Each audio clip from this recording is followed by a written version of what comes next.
It's another week. Day 8's challenge was dreams and nightmares, so I decided to incorporate day 7 since I'd painted myself asleep. I made the dreamscape that my same character was falling through, added some jellyfish, some creepy hands in gold Posca, and some stars. You can't see that well on the video, but the forget-me-nots are falling from her hair as well. And that was day 8. Day 9 and I was digging my shirt, and today was all about creating a character based on a stranger.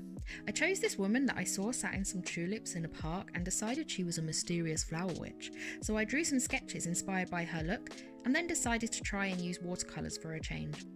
You can probably see that I'm also doing this by lamplight in the dead of night because I'm really behind. I started with a wash for the background. I'm not great at watercolour, mostly because I'm not really used to it, but I liked playing and building the colour and I liked the end effect of this. The lady who inspired the look was originally in a long black coat and dark sunglasses, and I think the contrast of her all black ensemble against the red and orange tulips is what drew me to her. I don't know why I chose to put her in socks and a dress, but it looks cute.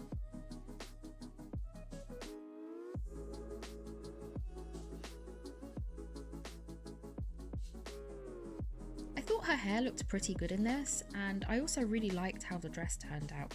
In fact, this whole sketchy journey has really been me exploring new mediums because I don't really paint that often, believe it or not, and it's something that I've really enjoyed doing during my free time at the moment.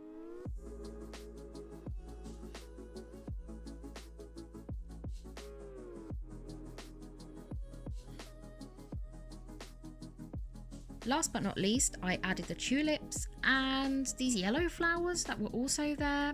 I don't really know the name of these flowers, but they really stood out too and added to the effect. Then I added some green grass effects to make it stand out a little bit more and look lush. From little doodles to this. Day 10's 10-minute, 1-minute, 10-second challenge was really interesting for me. I drew something I was really familiar with, so I didn't panic about what I was doing, and I was still really rushing. Then I realised I can do a lot in 10 minutes, which is pretty cool, so I added more and I shaded, and this definitely taught me about valuing my time and what I can do within it. And time was up. There's my bird skull. I was pretty happy with it.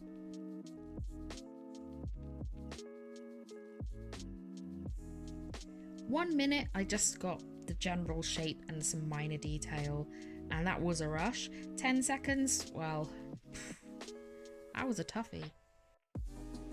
On day 11, I discovered what kind of jellyfish I was, which was fitting because today's challenge was mermaids and sea monsters.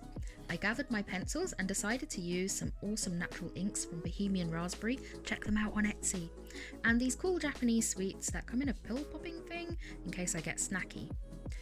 So after some thought, I actually decided to draw this mermaid atop a pile of skulls on a separate piece of paper for a good reason.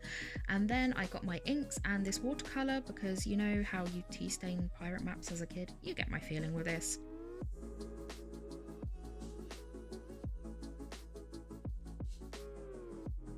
I used my water pen with the inks on the mermaid. These inks are so cool. They're made from different parts of an English oak, sourced ethically and are handmade. Please do consider them if you want some neat inks. Actually, I think I'll put the link to their Etsy in my description box because they're really awesome and I want to show them some love.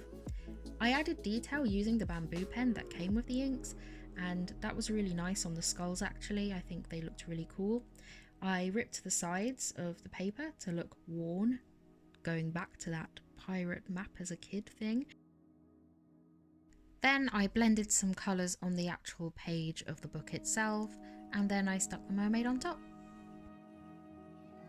Day 12 and it is 25 degrees, it's so hot. We had to recycle our sketchy packaging, so I stuck the tissue in, then I painted the ground, then I added clouds to the tissue paper, then flowers to the ground, and I drew this cute character on brown paper and unravelled the string to stick onto her head. Once I stuck it in the book, I wasn't too sure if I was pleased with this, so I added some colour and bam! On day 13 I did my makeup and discovered this amazing drink. Today was in the shadows, and for some reason I thought of shadow puppetry. Maybe I'm pining for my touring days.